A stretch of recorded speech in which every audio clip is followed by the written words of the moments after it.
The wind hit the outpost walls like something angry. Darren Cole could hear it through the insulation, a low, constant howl that had started just after sunset and had not stopped since. He sat on the edge of his cot and listened to it for a moment, then looked at the small temperature reader mounted near the door. Outside it was dropping fast. The valley on Vareth Keln did this sometimes. The storms came without much warning and they stayed for hours. He was alone. Wren had gone back to the main base 2 days ago to file the monthly data reports. There had been a plan for her to return before the storm season picked up, but the storm season had other ideas. Darren did not mind being alone. He was the kind of man who was comfortable with silence. He had spent 3 years on this assignment, studying the Vareth Valley ecosystem, the plants, the soil, the smaller animals, and had long since made peace with the quiet. The outpost was small, one main room, a storage corner, a cot along the far wall, and a heating unit that was currently working at about 70%. He layered on an extra shirt, pulled his blankets up, and turned off the light. The wind kept going. He was not sure how long he had been asleep when he felt it. Something pressed against his side, small, warm-seeking. He thought at first it was a dream, some vague sensation of movement under the blanket near his ribs. Then he felt another, then another, lower near his feet.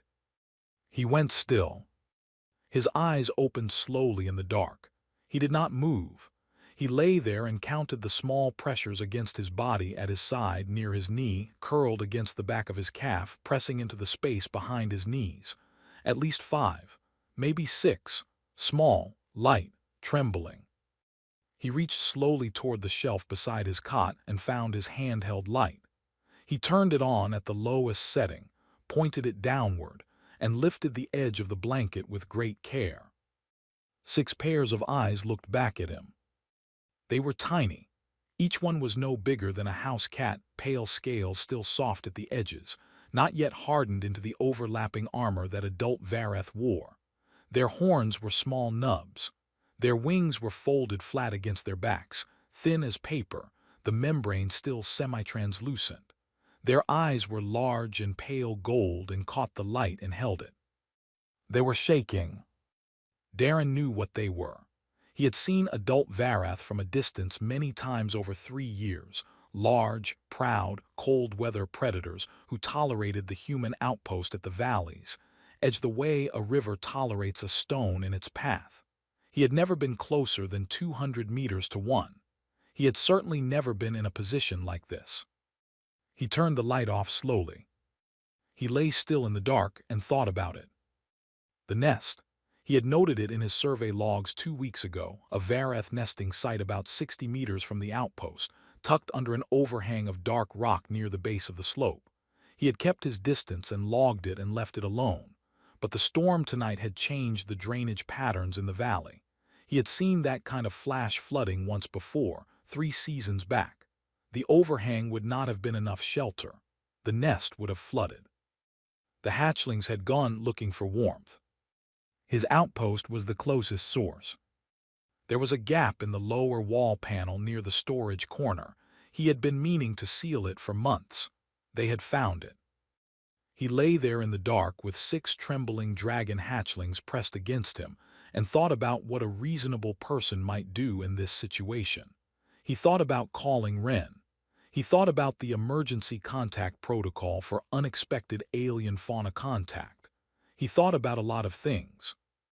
Then he pulled the blanket back over all of them and closed his eyes.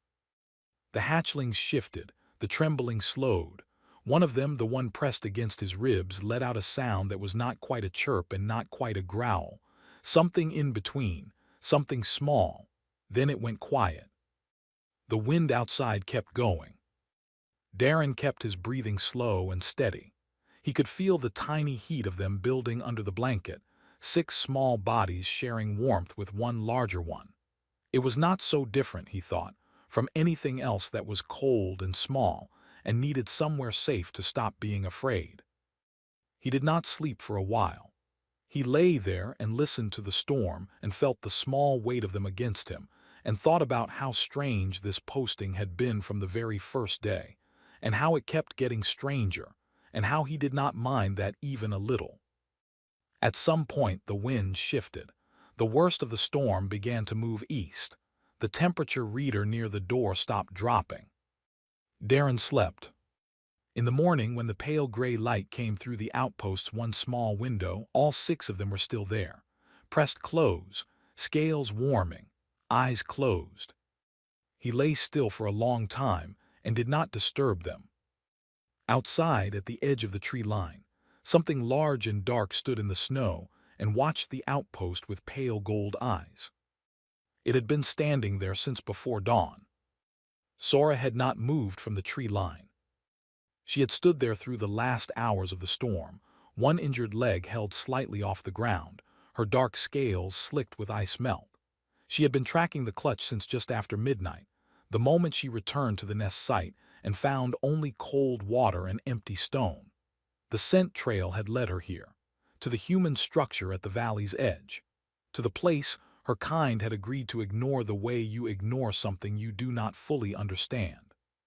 She had arrived to find the door closed and 6 small heartbeats on the other side of the wall. She had not broken the door down. That surprised her afterward when she thought about it. She was capable of it. The structure was not built to stop a full-grown Varath, but she had stood at the window, a small rectangle of pale material, and looked through it, and what she saw had stopped her.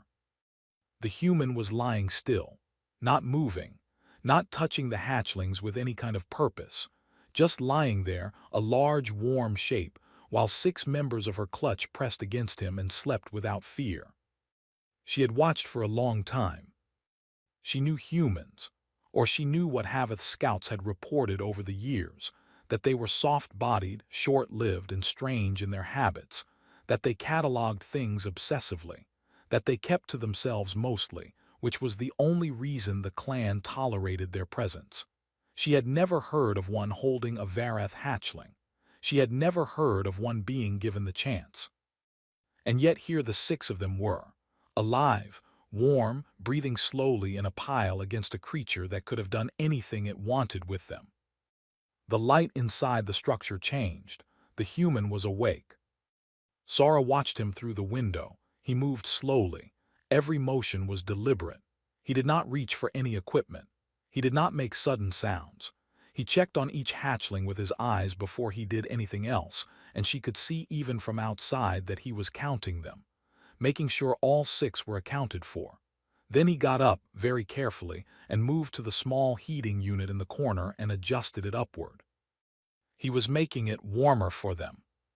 He went to his food storage and found something, she could not tell what, and warmed it in the small cooking unit near the back wall. He brought it over and set it on the floor near where the hatchlings were waking.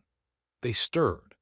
The boldest one, the one she privately thought of as the stubborn one because of how hard it had fought to get out of the egg, moved forward and investigated the food. It ate. The others followed. The human sat cross-legged on the floor 2 arm lengths away and watched them eat. He did not reach for them. He did not try to touch. He simply watched with an expression she could not read from this distance, and after a while he picked up a small flat device and began pressing at it with one finger, logging, she understood, recording. She moved away from the tree line and came to the door. She heard him go still inside when her shadow crossed the window. She heard nothing after that. No alarm sounds, no sudden movement. She stood at the door and waited. The door opened inward slowly. He was standing 2 full body lengths back from the door. He had not armed himself. He was standing with both hands open at his sides, not raised, just open. He met her eyes for a moment.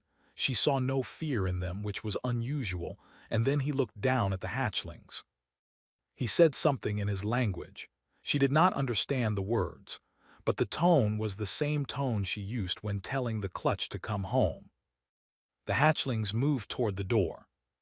He stepped back further, giving them a clear path. All 6 crossed the threshold and came to her, and she lowered her head and checked each one, sniffed, touched, counted. All 6, all warm, all unharmed. The stubborn one smelled faintly of cooked food and did not seem troubled by this. Sora lifted her head and looked at the human again. He had not moved from his spot 2 body lengths back. He was watching her the way she had watched him earlier, carefully, without aggression, with something in his face that she could not name in any Vareth word she knew. She held his gaze for a long moment. Then she moved her clutch away from the door and back toward the valley. She did not hurry. She let the hatchlings set the pace. 2 of the smaller ones kept stopping to look back at the outpost. When she reached the first rise of the slope, she stopped and looked back herself. The human was still standing in his doorway. He raised one hand, a slow movement, not a threat. Then he went back inside and the door closed. She stood on the slope for a while longer. Her injured leg ached in the cold. The clutch pressed around her feet for warmth. The storm was gone and the valley was very quiet, and the sky was the pale color it got after a hard night. She thought about what she had seen. She thought about what she had not seen. No cage, no equipment aimed at the young, no attempt to keep them. Just warmth given freely. Just a creature that had done the simple thing when something small and cold had come to it in the dark. She did not have a word for it in Vareth. She was not sure that mattered. Ren called in on the 3rd morning, and Darren told her everything. There was a long silence on the other end of the line. "Say that again," she said. 6 hatchlings, 2 nights ago. They came through the gap in the south wall panel. The gap you were supposed to seal in the 2nd month. Yes. Another silence. He could hear her breathing. And you just let them stay. They were cold, Ren. Darren, they are Vareth. Do you understand what Haveth's clan would do if they thought we were, I do not even know the word, collecting their young? I didn't collect anything. They collected me, and the mother came the next morning and I gave them back. You gave them back. I warmed some food and set it out and opened the door and stepped away. She took them. She didn't kill you. She did not. The silence this time was longer. He waited it out. Seal the wall panel, Ren said finally. I'll think about it, he said. He did not seal the wall panel. He told himself it was because he kept forgetting, which was partially true. He also told himself it was because the panel material was in the storage crate under 4 other crates, and it was a lot of effort, which was also partially true. He did not examine the rest of the reasons too closely. On the 2nd night after Sora's visit, the temperature dropped again. Not a storm this time, just the valley doing what the valley did, pulling heat out of the air after sunset like it was owed something. Darren had sealed most of the drafts in the outpost, and the heating unit was running at full capacity, and it was still cold enough that his breath showed faintly near the window. He was reading on his cot when he heard the soft sound at the south wall. He put the reader down and waited. The first one came through the gap at floor level, the boldest one, the one that always led. It came across the floor in a low, quick movement and stopped at the edge of his cot and looked up at him with pale gold eyes. He looked back. It made the small sound again, the one that was between a chirp and a growl, then climbed up the side of the cot using its small claws on the frame and walked across his legs and pressed itself against his side. The others followed, one by one through the gap, across the floor, up the cot. He counted them as they settled, all 6. He reached over carefully and turned off the overhead light, leaving only the dim amber glow of the heating unit.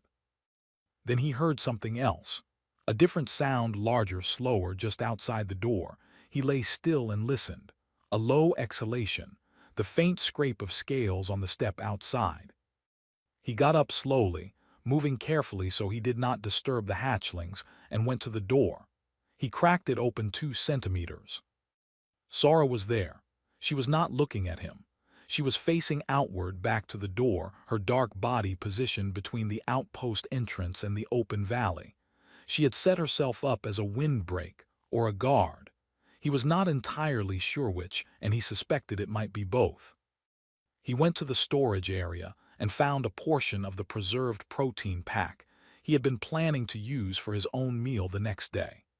He warmed it in the cooking unit and brought it to the door and set it on the step beside her without a word. She did not look at him. He went back inside. He heard her eat. He got back onto the cot, and the hatchlings rearranged themselves around him with the efficient seriousness of creatures who had decided this was simply a resource to be used, and were not going to overthink it. He lay there in the amber glow and listened to the valley settle into cold silence outside, and Sora breathing slowly just beyond the door. This was the night that Haveth's western scout, a young Vareth named Breck who patrolled the upper ridge after dark, saw something that stopped him mid-step. He had been making his standard loop along the high ground above the research outpost, the same path he walked every third night. He looked down at the human structure as he always did, checking for unusual activity, anything to report. The door was cracked open slightly. A large dark shape was lying against the outside wall, wings folded, head up, alert, watching the valley. He knew that shape. He had known it since he was young. He stood on the ridge for a long time, and then turned and went directly to Haveth's fire. He did not finish his patrol. Haveth listened to the report without expression. He was old, and he had heard many strange things come out of that valley over the years. He sat for a while after Breck finished speaking, staring into the fire. "Sora is guarding the human shelter," he said, more to himself than to Breck. "Yes, while her clutch is inside. That is what I saw." Haveth did not say anything else for a long time. The fire cracked. The cold settled around them both. "Come back before dawn," Haveth said finally. "Tell me if she is still there in the morning." She was. Haveth did not come in the way Darren expected. There was no warning sound, no approach he heard in time to prepare for.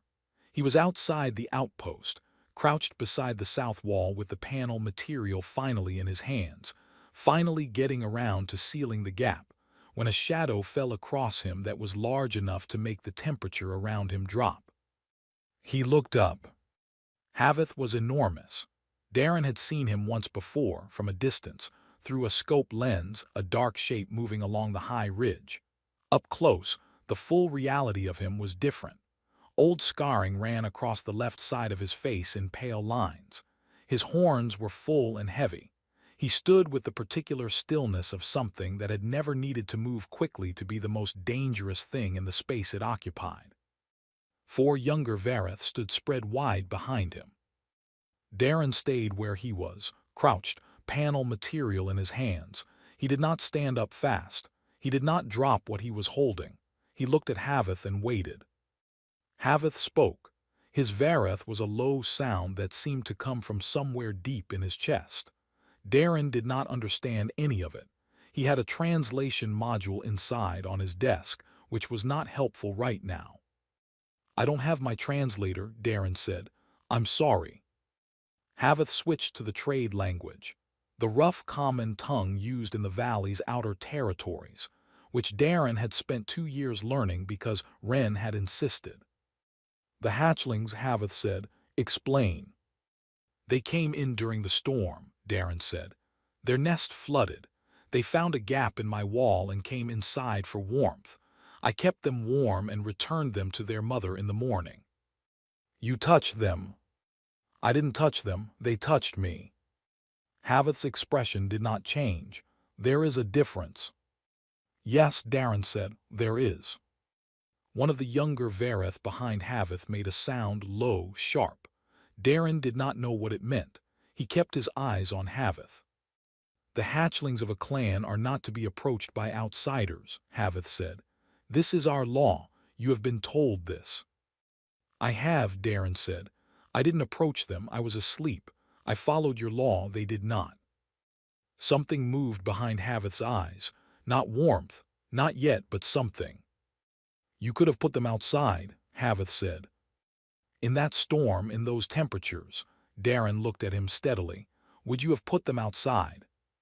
The silence that followed lasted long enough that one of the younger Vareth shifted its weight. Then Sora stepped out from behind the far corner of the outpost. Darren had not known she was there. He did not show that on his face. He watched as she walked to a point between him and Havith and stopped. She spoke in Varath, long and steady. Havith listened without interrupting, which Darren understood was not a small thing. When she finished, Havith looked at Darren again. "She says you fed them," Havith said. "Yes." "She says you moved away from the door before she entered, that you gave her space." "Yes." "She says you left food for her on the step, without being asked." Darren said nothing, he just nodded. Havith was quiet for a moment.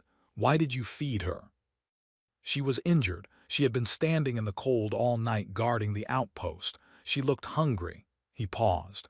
It seemed like the right thing to do. This was apparently not the answer Havith had prepared for. The old warrior looked at him for a long time with an expression Darren could not fully read, not anger, not exactly. Something more like a man looking at an object that did not fit in the category he had built for it. "You were not afraid," Havith said. "I was a little afraid," Darren said honestly. "But you did not act afraid. Being afraid doesn't mean you have to act like it." Havith looked at Sora. She did not look back at him. She was watching Darren.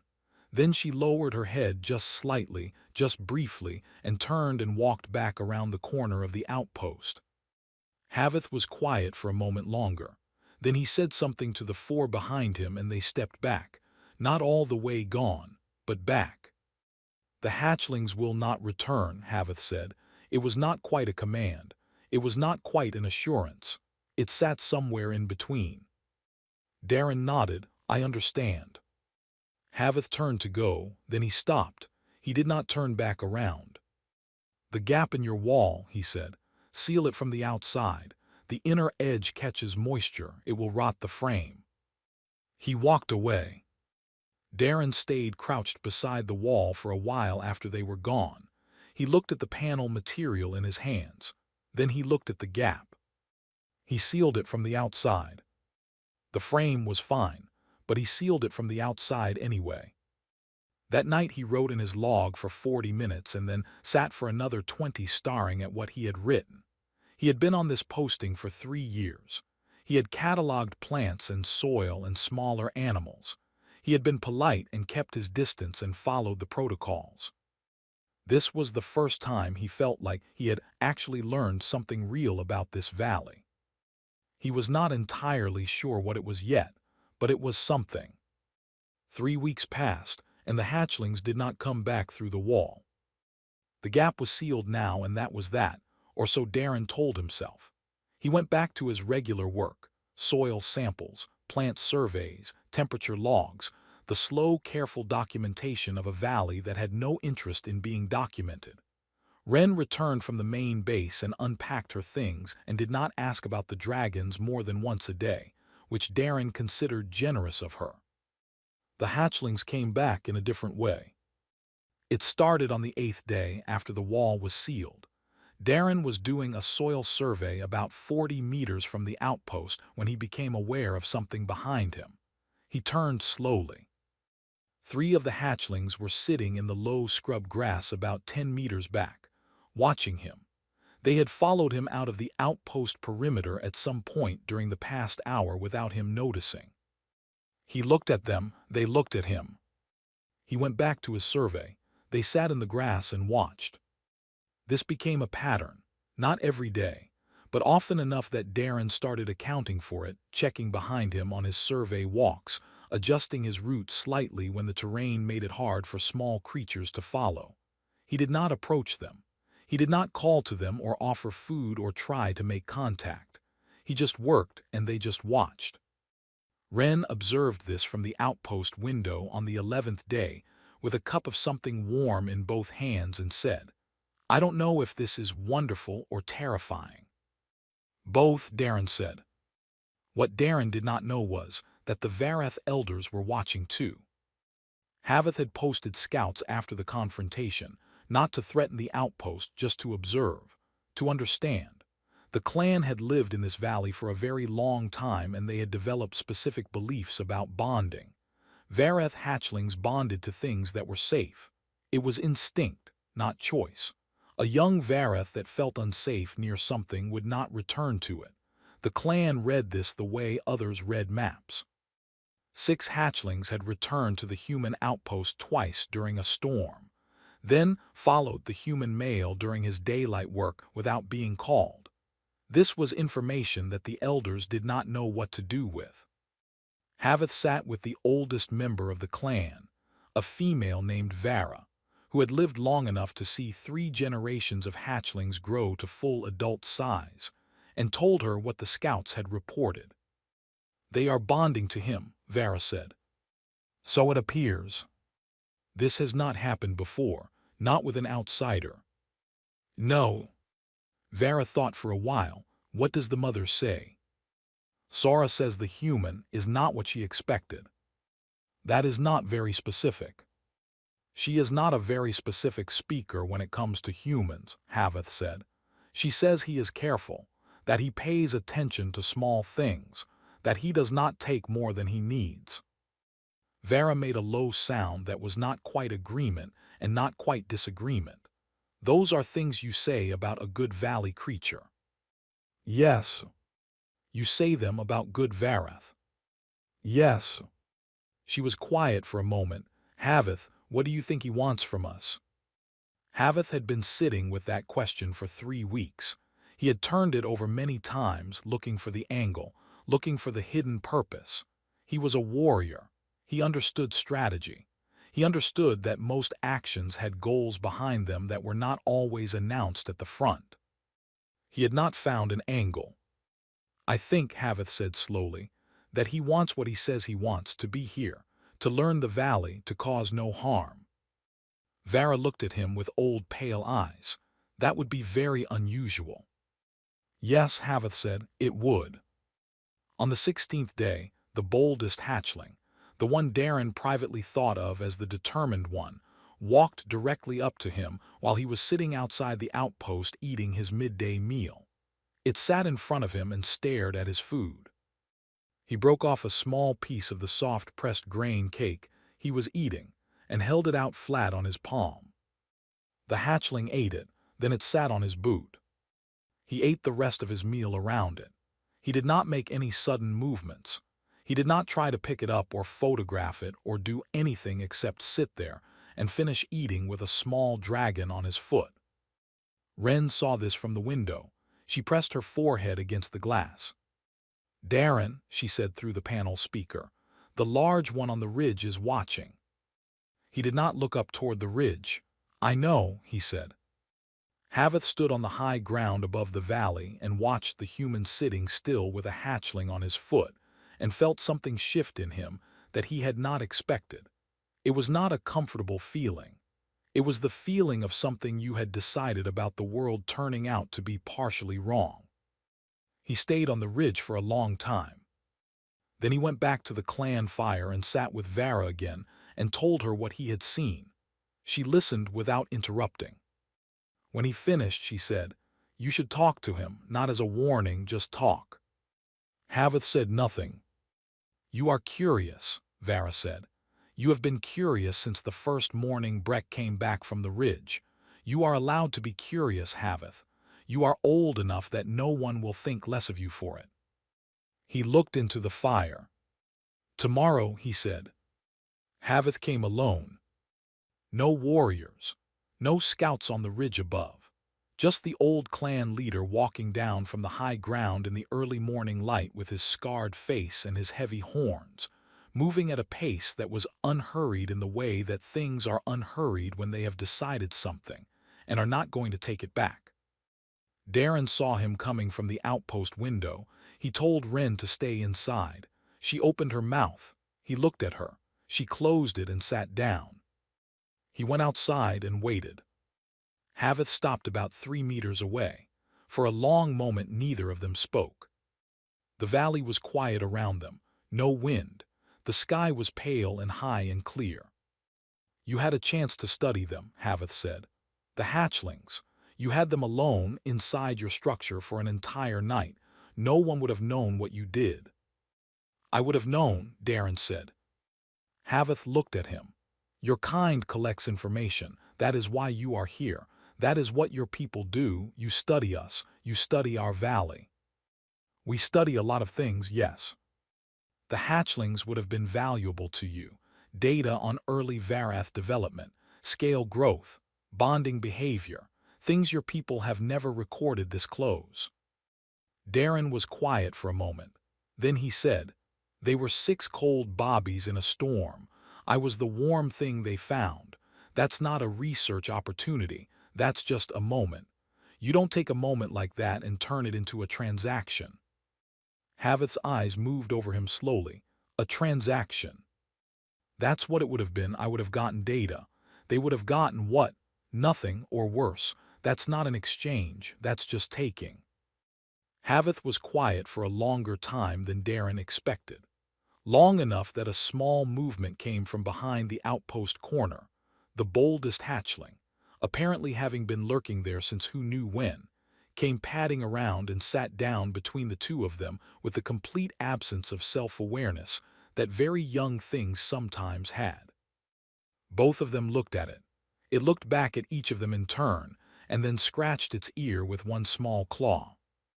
Something happened on Haveth's face.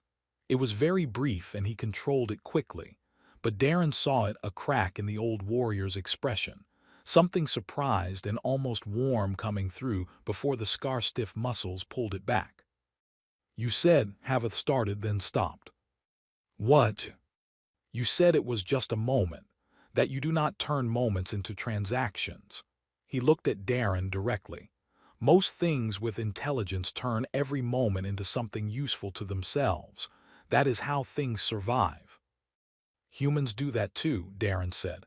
"A lot of the time, more than we should." "But not that night." "Not that night." The hatchling walked forward and put one small foot on Haveth's boot. The old warrior looked down at it. He did not move. "The name-giving is in 4 days," Haveth said. Darren nodded slowly. He knew of it. He had read what the survey archives held on Varath bonding ceremonies, not much, mostly observation from a long distance. The nomming of a clutch was one of the most significant events in a Varath clan cycle. It was closed, always. No outsiders had ever been present. "I know," Darren said carefully. "There is a word in our language," Haveth said. "Valzeth. It has no clean translation into the common tongue. It means someone who does not belong to the valley by blood, but who the valley has decided to keep. An animal that moves in. A plant that seeds itself in new soil. Something that was not planted and was not invited, but is there now, and the valley is different with it." Darren waited. "The elders have discussed it," Haveth said. "Sora has spoken. The hatchlings have expressed their opinions in the way that hatchlings do." He glanced down at the one on his boot. "Vara, who is older than most things in this valley, says the word fits." "Valzeth," Darren said quietly. "It is not an honor exactly. It is not a rank. It is simply a recognition. The valley knows you are here. The clan knows you are here. And we have decided that you being here is acceptable, more than acceptable." He stopped. "I find that word difficult to say. I won't make you say it again. You are invited to the name-giving. You will stand at the outer edge. You will not speak unless spoken to. You will not bring any recording equipment." "I understand." Haveth picked up the hatchling from his boot, very carefully with both hands. He held it up and looked at it for a moment. It grabbed one of his claws with both its small feet and hung there, completely unbothered. He held it out to Darren. Darren took it with both hands, carefully, the same way. It settled into his palms and looked up at him with pale gold eyes. "We will give it a name in 4 days," Haveth said. "Until then, it appears to have decided where it prefers to be. The clan will not argue with a hatchling about such things. It is not worth the effort." He turned and walked back up toward the high ground. Darren stood in front of the outpost with a small dragon in his hands and watched him go. The hatchling made its small sound, between a chirp and a growl, and then tucked its head against his wrist and went still. Ren's voice came through the panel speaker. very quiet. "Darren," she said, "what just happened?" "I think," he said, "the valley decided to keep us."